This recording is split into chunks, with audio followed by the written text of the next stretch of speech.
cherche refuge auprès d'Allah contre Satan le banni. Au nom d'Allah, le tout miséricordieux, le très miséricordieux. Wa assalamu alaikum wa rahmatullahi wa barakatuh, mes frères et sœurs. J'espère que vous allez bien, Inch'Allah ta'ala. Comme l'indique le titre de la vidéo, ça va être une vidéo concernant la vision erronée des prophètes qu'ont énormément de musulmans, hélas. Pourquoi? Parce que on nous a vendu que les prophètes étaient plus ou moins sans péché, sans erreur, etc. Alors que coraniquement, ce n'est pas du tout le cas. Donc du coup, quand les musulmans lisent la Bible, ils disent, vous voyez, dans la Bible, il y a écrit que les prophètes ont fait ceci, cela, etc. Et donc en général, ils disent, elle est falsifiée. Vous voyez, donc c'est un énorme problème. Donc on va voir que coraniquement, il y a aussi des erreurs, des fautes de prophètes, bien entendu, de prophètes, de messagers, d'envoyés. Et c'est évident. Donc là, ce n'est pas le sujet, ce n'est pas le fait de cracher sur les prophètes. C'est simplement de rappeler ce qu'il y a dans le livre. Donc si Allah l'a rappelé, c'est que c'est un rappel. On se doit de le rappeler, justement. Donc bien entendu, ils font partie des gens de bien, etc. Allah en a élevé en grade. Il en est à qui Allah a parlé de vive voix, etc., etc. Mais on va rappeler justement leurs fautes, leurs erreurs, etc. pour que justement les gens, Inch'Allah ta'ala, ils n'aient pas une vision angélique des prophètes, vous voyez. Donc bon, parce que c'est une erreur qui fait que justement, du coup, bibliquement, après quand ils lisent ce qui se passe dans Genèse, etc., ben, ils ont un énorme problème. Donc bon. Donc on va commencer tout de suite. 1661, Bismillah, qui va vraiment poser les bases, et ensuite on va approfondir la vidéo. Si Allah s'en prenait aux gens pour leurs méfaits, donc il y a bien écrit aux gens, donc c'est-à-dire tout le monde, il ne laisserait sur terre aucun être vivant. Mais il les renvoie jusqu'à un terme fixé, puis quand leur terme vient, ils ne peuvent ni le retarder d'une heure ni l'avancer. Ok? Donc il y a écrit aucun être vivant. Donc il n'y a pas écrit hormis les prophètes, les messagers, les envoyés, etc., les saints, les élus, tout ce que vous voulez. Ça n'existe pas. Donc bon. Ça rappelle aussi la parole qu'il y a dans Jésus quand les gens lui ramenèrent une femme adultère et qui lui dirent Seigneur, que devons-nous faire d'elle? Et il leur a répondu une phrase magnifique, que celui qui n'a jamais péché lui jette la première pierre. Et si vraiment on approfondit bien la scène, bah même Jésus ne l'a pas jeté la pierre. Donc bon. Donc maintenant on va poursuivre. Bon, ça m'y fait penser, donc on va réciter celui-là. Avant, au cas où les gens n'iraient pas au bout de la vidéo. Donc, on va pas le décontextualiser. C'est le 3,79,80 et on pourra même lire le 81 et 82, puisque Allah justement parle au prophète et il ne se gêne pas de menacer qui il veut. Il ne conviendrait pas à un être humain à qui Allah a donné le livre, la compréhension, la prophétie, de dire ensuite aux gens « Soyez mes adorateurs à l'exclusion d'Allah », mais au contraire, devenez des savants, obéissant au Seigneur, puisque vous enseignez le livre et vous l'étudiez. Et il ne va pas vous commander de prendre pour Seigneur ange et prophète. Vous voyez? Vous commanderait-il de rejeter la foi, vous qui êtes muslimines, muslimoun, soumis, etc., qui s'abandonnent à Dieu, etc. On peut s'entendre sur la définition. Donc voilà. Donc c'est clair, net, évident. Il ne faut pas prendre pour Seigneur, pour arabe, un ange ou un prophète, etc. Comme hélas, ça a été fait, l'idolâtrie de certains prophètes, la divinisation, etc., etc.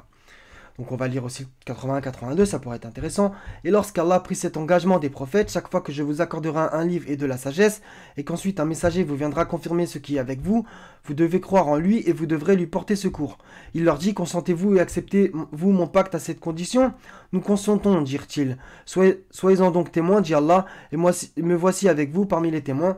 Quiconque ensuite tournera le dos, alors ce sont eux qui seront les pervers. Ok? Donc regardez comment Allah parle aux prophètes. Il ne se gêne pas de les menacer, bien entendu. Donc là, on va commencer par l'histoire de Jonas. On va voir ce passage plus un autre. Donc 37, 139, 148. Jonas était certes du nombre des messagers. Quand il s'enfuit vers le bateau comble, il prit part au tirage au sort qui le désigna pour être jeté. Le poisson l'avala alors qu'il était blâmable. S'il n'avait pas été parmi ceux qui glorifient Allah, il serait demeuré dans son ventre jusqu'au jour où l'on sera ressuscité. Nous le jetâmes sur la terre nue, indisposé qu'il était, et nous fîmes pousser au-dessus de lui un plant de courge. Et l'envoyâmes ensuite vers 100 000 hommes ou plus. Ils crurent et nous leur donnâmes jouissance de la vie pour un temps. Ok? Donc Jonas était blâmable, n'en déplaise à certains. Donc voilà, revenir au livre de Jonas, dans l'Ancien Testament, qui fait que 4 chapitres, donc je vous incite bien entendu à le lire. Il est très beau ce livre, voilà. Donc un verset qui va dans le même sens. 68, 48, 50. Endure avec patience la sentence de ton Seigneur et ne sois pas comme l'homme au poisson qui appela dans sa grande angoisse. Si un bienfait de son Seigneur ne l'avait pas atteint, il aurait été rejeté au nid sur une terre déserte. Puis son Seigneur l'élut et le désigna au nombre des gens de bien. Ok? On passe à Mohammed. Donc 48, 2. Bon, on va réciter le 1 aussi. En vérité, nous t'avons accordé une victoire éclatante afin qu'Allah te pardonne tes péchés passés et futurs, qu'il parachève sur toi son bienfait et te guide sur une voie droite, et qu'Allah te donne un puissant secours. Ok? Donc au moment où ce verset est révélé, il y a bien écrit passé et futur, surtout futur. Donc voilà. Donc c'est clair et net. Donc 9,43, qu'Allah te pardonne, pourquoi leur as-tu donné permission avant que tu ne puisses distinguer ceux qui disaient vrai et reconnaître les menteurs? Écrit qu'Allah te pardonne. Donc 66, 1, ô prophète, pourquoi en recherchant l'agrément de tes femmes, t'interdis-tu ce qu'Allah t'a rendu licite? Et Allah est pardonneur très miséricordieux. Ok? Donc ici, t'es interdit ce qu'Allah lui avait rendu licite. Et il y a bien écrit, et Allah est pardonneur derrière. Donc c'est très intéressant. Donc, 33, 37, quand tu disais à celui qu'Allah avait comblé de bienfaits, tout comme toi-même l'avais comblé, garde pour toi ton épouse et crains Allah. Et tu cachais en ton âme ce qu'Allah allait rendre public. Tu craignais les gens. Et c'est Allah qui est le plus digne de ta crainte. Donc Allah fait des reproches à ses messagers, ses prophètes, bien entendu. Et il ne se gêne pas. Puis quand Zaïd eut cessé toute relation avec elle, nous te la fîmes épouser, afin qu'il n'y ait aucun empêchement pour les croyants d'épouser les femmes de leurs fils adoptifs. Quand ceux-ci cessent toute relation avec elle, le commandement d'Allah doit être exécuté. Ok? Donc, 8, 67, un prophète ne devrait pas faire de prisonnier avant d'avoir prévalu sur la terre. Vous voulez les biens d'ici-bas, tandis qu'Allah veut l'au-delà. Allah est puissant et sage. Ok? Encore. Bon, là, on va me dire que ces versets ne s'appliquent pas à lui, même si plus bas, il y a quand même écrit quelque chose d'intéressant. Donc, 81 à 11, il s'est renfrogné et il s'est détourné parce que l'aveugle est venu à lui. Qui te dit? Peut-être cherche-t-il à se purifier ou à se rappeler en sorte que le rappel lui profite. Quant à celui qui se complaît dans sa suffisance, tu vas avec empressement à sa rencontre. Or, que t'importe qu'il ne se purifie pas.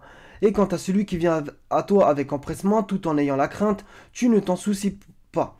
N'agis plus ainsi. Vraiment, ceci est un rappel. Quiconque veut donc s'en rappelle. Ok? Donc il y a bien écrit, n'agis plus ainsi. Tu, à toi, il, qui te dit. Donc je pense que ça s'adresse bien à lui, bien entendu. Donc là, il y a deux versets qui sont ultra intéressants. Dans la sourate 38, le verset 24 et 34. Donc on va voir. Donc il, entre guillemets David, puisque au verset d'avant ça en parle, il dit, il a été certes injuste envers toi en demandant de joindre ta brebis à ses brebis. Beaucoup de gens transgressent les droits de leurs associés, sauf ceux qui croient et accomplissent les bonnes œuvres. Cependant, ils sont bien rares. Et David pensa alors que nous l'avions mis à l'épreuve. Il demanda donc pardon à son Seigneur et tomba prosterné et se repentit. Ok? 38-34, et nous avions certes éprouvé Salomon en plaçant sur son siège un corps. Ensuite, il se repentit. Donc c'est parfait. On a aussi le verset avec les chevaux, etc. Suleiman, ce qu'il dit. Bon, on va y aller.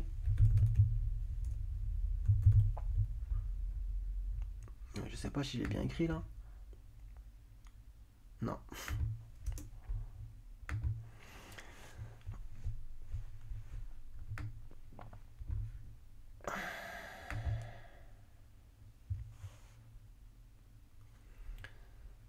Bah voilà, c'était juste avant en fait.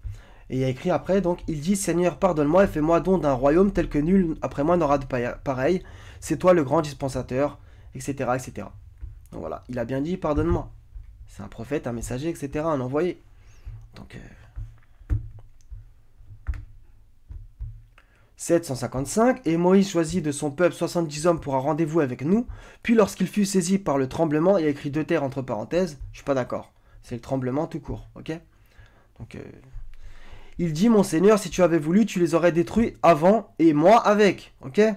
Vas-tu nous détruire pour ce que des sots d'entre nous ont fait? Ce n'est là qu'une épreuve de toi par laquelle tu guides, tu égares qui tu veux et guides qui tu veux. Tu es notre maître, pardonne-nous et fais-nous miséricorde, car tu es le meilleur des pardonneurs. Ok? Donc, si les prophètes, les messagers, les envoyés, ils demandaient pardon, c'est qu'ils avaient des choses à se faire pardonner, bien entendu, comme nous tous, comme on l'a lu dans le premier verset tout à l'heure. Donc celui-là aussi, donc, je crois que je l'ai pris en entier. Donc ça c'est Moïse qui dit ça. Donc juste avant ça parle de Moïse. Seigneur dit Moïse, donc c'est pas faux dans un sens de mettre Moïse entre parenthèses. J'ai tué un des leurs et je crains qu'il ne me tue. Ok? Moïse a tué quelqu'un.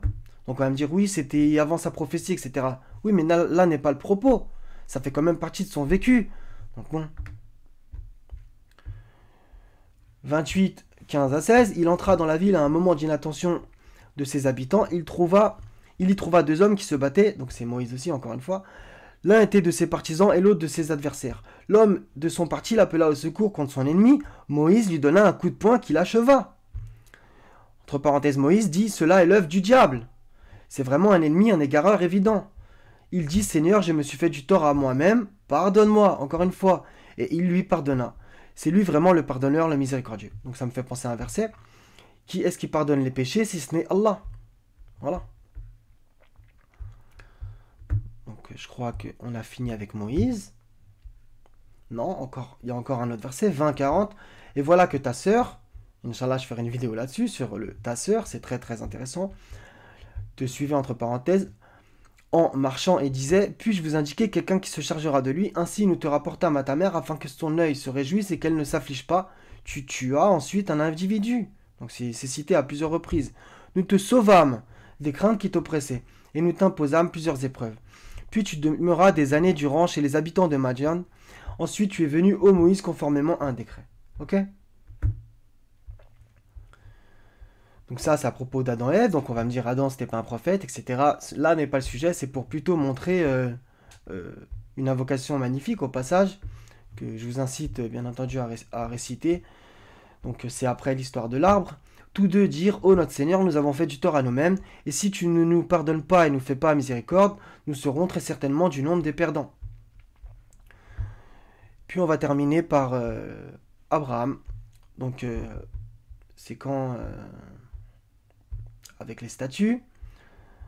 Donc, il leur a parlé dans... J'aime beaucoup ce passage. Et ensuite, après, il dit à propos des statues, ils sont tous pour moi des ennemis, sauf le Seigneur de l'univers. Donc là, c'est des versets splendides. Qui m'a créé, c'est lui qui me guide. Et c'est lui qui me nourrit et me donne à boire. Et quand je suis malade, c'est lui qui me guérit. Et qui me fera mourir, puis me redonnera la vie.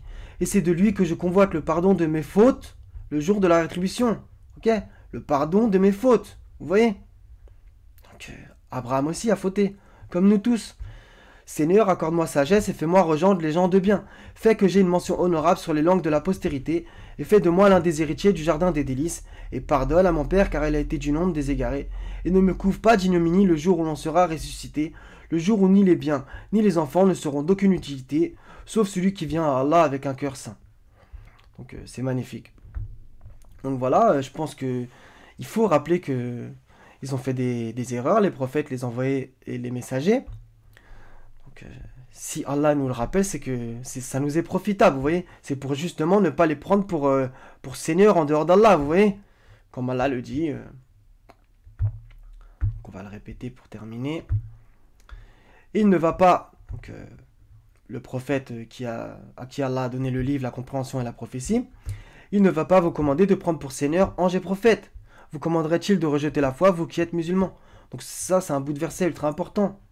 Donc il ne faut pas les prendre pour seigneur, pour créateur des cieux et de la terre, les anges et les prophètes, ok? Ce ne sont que des créatures. Donc voilà, je pense que c'était important à faire comme rappel. Donc bien entendu, comme je le répète, il y a plein de versets qui disent que ils font partie des gens de bien, etc., etc., bien entendu. Donc voilà. Donc voilà, c'est pour ça que certains ont de l'aversion pour la Bible, parce qu'ils ont une vision justement erronée des prophètes. Et donc du coup ils disent, ah ouais, mais là le prophète il a fait ceci, cela, etc., il s'est passé ceci, cela, donc la Bible est falsifiée.